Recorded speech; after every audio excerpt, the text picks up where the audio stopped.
Howdy folks, Brian Kuska here at Redline Report, and today we're going to sit down with Ryan from Endless Scales, and Ryan's going to bring a few animals. We're going to talk about them. We're going to talk about Endless Scales' journey in the world of reptiles, and I hope you enjoy it. You're watching Redline Report, brought to you by Redline Shipping. Yeah? Like crazy good? Yeah, always. That's awesome.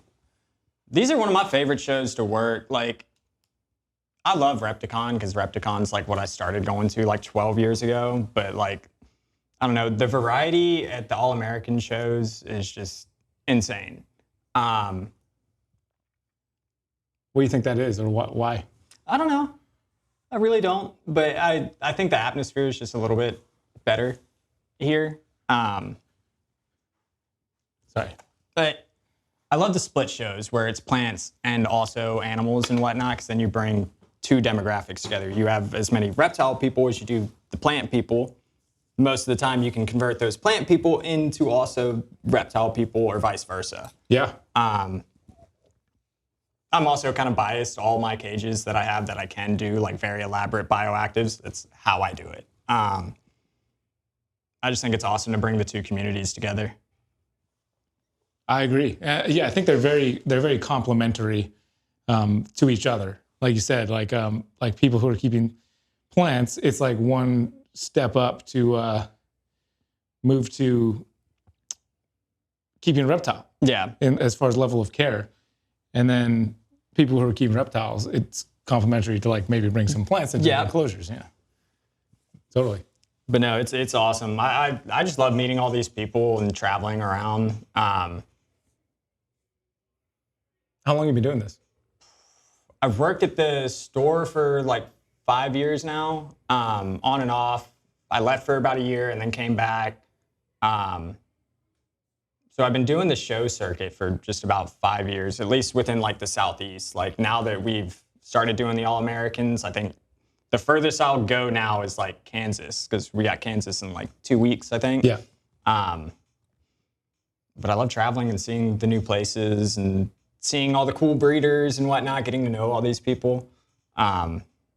It's awesome. I would have never thought like 10 years ago this is what this would have brought me to. But yeah, it's cool. I'm stoked. How old are you? 26. Okay. I turned 27 at the end of the month. I was going to put you somewhere in mid-20s to early 20s, yeah. All right. Cool. So I don't look as old as I am. but you're mature though. Yeah. So, yeah. But you look young. So, Thank you. Yeah. Thank you. I appreciate that. How long? So you've been doing 5 years with Endless Scales. Endless Scales, yeah. We're a pet store just north of Atlanta. So pretty much everything. We specialize in boas, a couple different colubrids, your gargoyles, leechies, chewies, crested geckos, all the New Caledonian stuff. But mainly we specialize in boas. That's where our heart's at. We like the big, not big, but 8+ feet, big, thick snakes. And what started that? Like, where did Endless Scales come from, the store? Was there something beforehand, or? It was the owner and his mother. That's their thing. They're co-owners, so we're complete mom and pop. I think Jay's been breeding boas for about like 14 years or something like that. He's always wanted to do an actual retail space. So around 5 years ago, that's finally when we pulled the trigger. And it's been great ever since. Like, we couldn't be more grateful for what we have. We're partners with a bunch of the schools locally, so we'll do a bunch of educational events and whatnot for the children. We'll do the birthday parties and whatnot. It's awesome. That's cool, dude. Yeah, it's good to be well-rounded. I mean, yeah. That's a full. This is the next generation, right? They're the ones that are coming in. Yep. And like, if you don't get into those schools, you don't get to get them that experience. There's so many people I've talked to in the industry who are like, yeah, this guy came to our school, and that was like the beginning of the end of their journey, you know? And it's crazy to think, like, now I'm that guy. I'm the guy bringing all these big lizards and big snakes and, like, sparking that interest. It was the same thing for me when I was a child, watching Crocodile Hunter. That's what sparked my interest, and now I'm doing this. But it's great. I love it. It's awesome, man. Well, you brought a few animals here. I did bring a few cool animals. Let's talk about them. So I'll start off with the Mertens. It might be a little bit crazy. But monitors are one of my favorite lizards to work with in general. I mean, the intelligence you get from them alone is unmatched. I'll move this so you can sit back down. Yeah, for sure. But water monitors are super awesome, and the Mertens you don't really see too much. And these guys are like true aquatic monitors. Like you don't set them up with just like a big pond feed. Like you set them up pretty much 60% aquatic, 40% land. They're going to spend the majority of their time in the water, hunting down fish, crawfish, all that sort of stuff. Like this guy will go to town on a little bowl of salmon, tilapia, shrimp. They're awesome, and I feel like you see water, like actually like Asian water monitors so often, and the Mertens you don't really see too often. Which is crazy because the Asians get massive. Significantly bigger. You would think this would be a more common pet than an Asian water monitor. Oh yeah. Practically, Yes. practically speaking. And where is it? Australia? I believe so. Yeah. I'm pretty sure we came across a handful in Australia. In the water, like on these little... See, that's like bucket list for me because I feel like Australia has some of the coolest lizards in the world. I could be 100% making that up. I could have swore they started with M. Anyway, I'll do a little research and I'll put down the actual where they're from right here. It's cool, man. Why'd you choose this animal to bring over? Other than all the things you already said. Like I said, like I love the water monitors and whatnot. If we didn't have a Mertens, it's probably what I would have brought. But we're lucky enough to get this guy in, so I was like, cool, I'm gonna show him off. That's awesome, man. How many animals do you bring, and what types of animals do you bring to educational shows? Do you have a set? So I'll try to bring a good mix of a little bit of everything. So tortoise for sure. A few different geckos, big snake always, because people always love to see a big snake. Then I have like a 4 or 5 year old pixie frog, so just massive behemoth of a frog. That always gets people going. So a little bit well-rounded of just about everything. We used to have a big black dragon at our store that was super friendly. We raised it from the time she was about this size. She turned out to be a he, and we do not have that big of a store to accommodate an 8-foot giant black dragon. But it was one of my favorite animals to bring to the educational shows because she was a puppy dog. You sit right there on your shoulder, hang out with you, and it's a beautiful animal. We did a show for a Girl Scout troop in like the dead of summer Georgia heat, and they wanted large constrictors. So I think we had a 14-foot retic and like an 18-foot retic.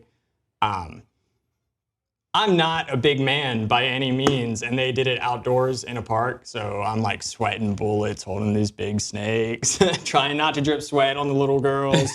I think we had pulled out the 18-footer, and she kind of leaned a little bit far, and Jay's standing there next to me, and I'm like, hey, Jay, I'm gonna fall. Like, there ain't nothing I can do about this, and just fell back. I'm sure the kids love that. Oh, yeah, for sure. That's awesome. I'm gonna cheat real quick here. I'm gonna do a little I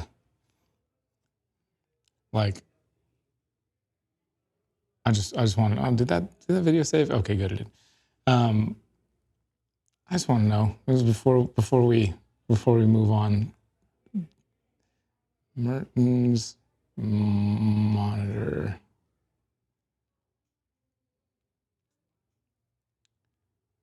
Endemic to Northern Australia. Fantastic. I'm glad we know what we're talking about. It's like, I swear I saw one out there. Awesome. Here, now that he's chilled out, we'll let him chill out.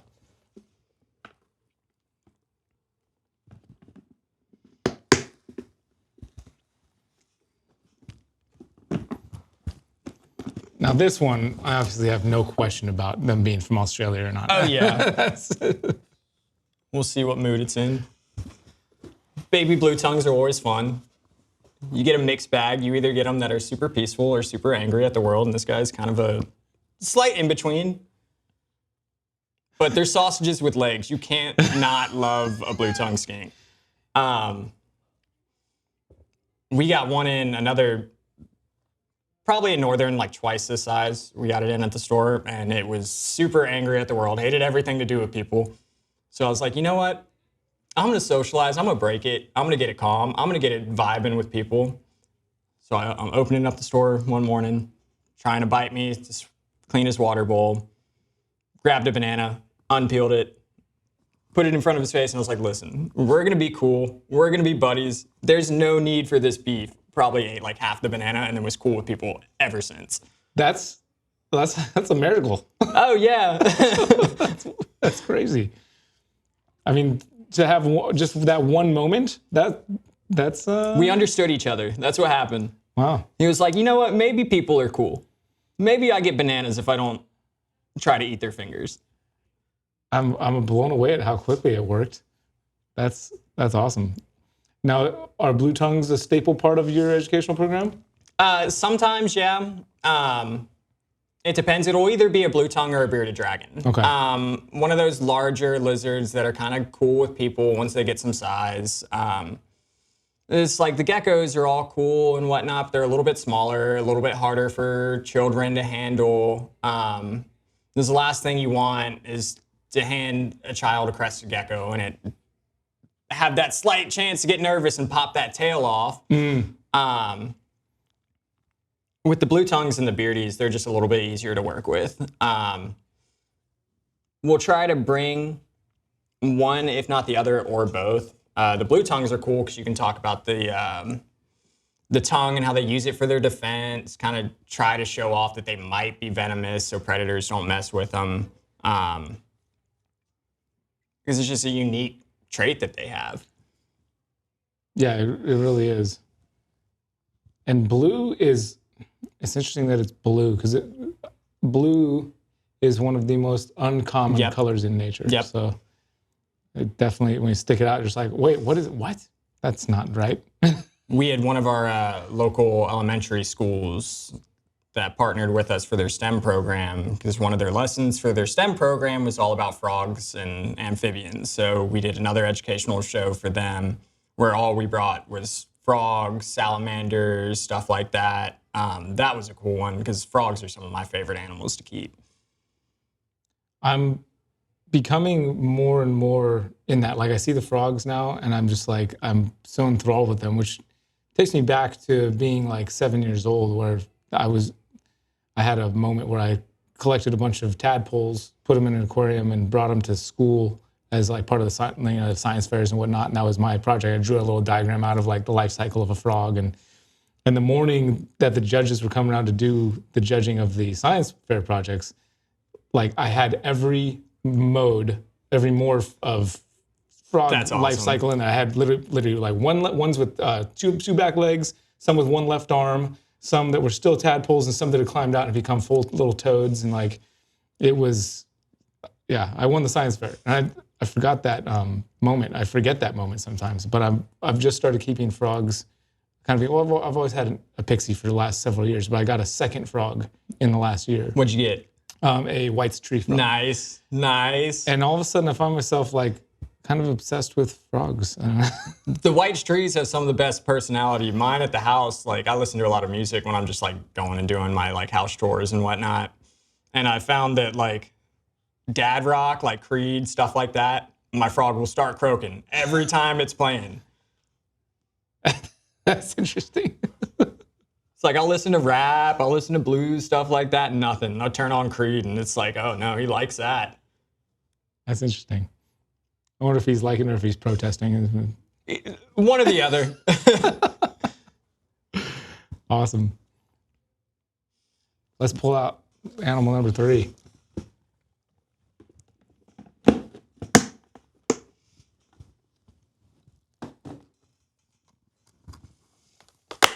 So this is one of our boas that we've produced. So it's a Jungle Fire Arab IMG.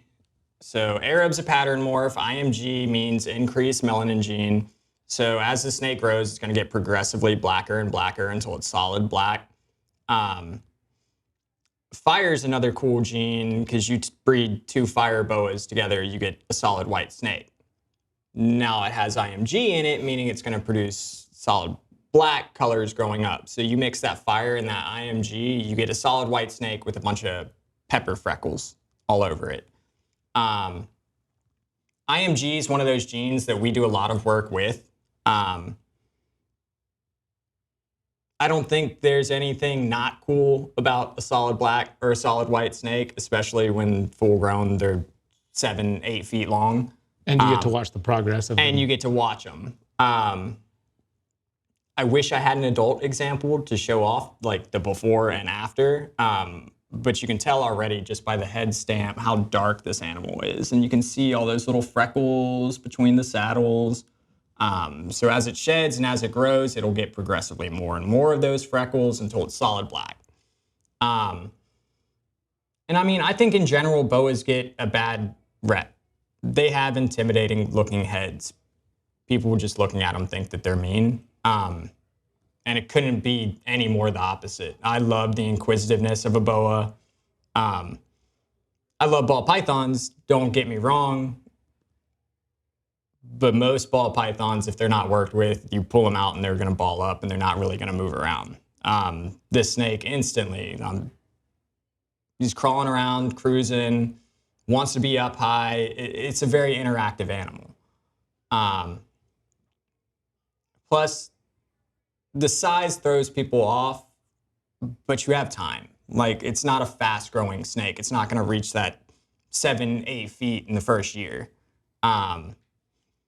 You've got a solid 3, 4, 4.5 years before that thing is of significant size. And especially go the route of a male that's going to get smaller than a female. It's a very easily worked with animal. Yeah, they're so cool too. You know, I noticed something at the show just yesterday. The majority of people that had animals out for people to hold for their first time, or just to hold in general, like the animals that were out and being held. Yeah. As I was walking around, it was like 95% snakes. Yep. Why do you think that is? I don't know. Because we have 2 green tree pythons on our table. And I can't tell you how many people walked by yesterday and was like, oh, this snake's mean. And I was like, you couldn't be more wrong. Both the green trees we have right now couldn't be friendlier. So I saw you. I heard it one time out. And I was like, no, I'm going to show him. Like, it's a cool snake. And I think it was the second group that came up and looked at it. He wound up coming back later that day and was like, I can't stop thinking of the snake. Like, I have a green tree right now, but it's nothing like this. But I mean, his green tree is still young, so it could still use a little bit more work and be just like the one he picked up yesterday. But it's just kind of getting that kind of negative connotation. Not all snakes are mean. Most aren't. Most aren't. Or I would argue that none are. Some are defensive. They're defensive. Yeah. Which gets interpreted as mean. But we have eyes that face the front. Anything that looks at us knows that we're predators. They might not know that we're not trying to harm them, but it's an animal. It's got instincts. Yeah, it's interesting. It's awesome. Well, dude, I appreciate you bringing a few animals over to take some time away from your table. Yeah, absolutely. Do you guys do any kind of social media stuff? Or where can people... So we're on Facebook and Instagram. I believe our tag on Instagram is pet.and supplies by Endless Scales, and then our Facebook is exotic pets and supplies by Endless Scales. But yeah, we're right outside of Atlanta. Definitely come check us out. And then any excuse to talk out and nerd out about animals, I'm there, 100%. Awesome. Yep, it's needed. Cool, man. Again, thanks for coming over, Jay. Yeah, it's Jay, right? Ryan. Jay's the boss. Sorry. Gosh dang it. Thank you guys for watching. Do me a favor, leave a comment down below and let me know who you would love to see on Redline Report in the future, and we will do our best to facilitate that. Thanks again to Ryan for coming on, and we will see you next week right back here on Redline. And we'll see you next week right back here on Redline Report for another awesome interview. Until then, y'all take care.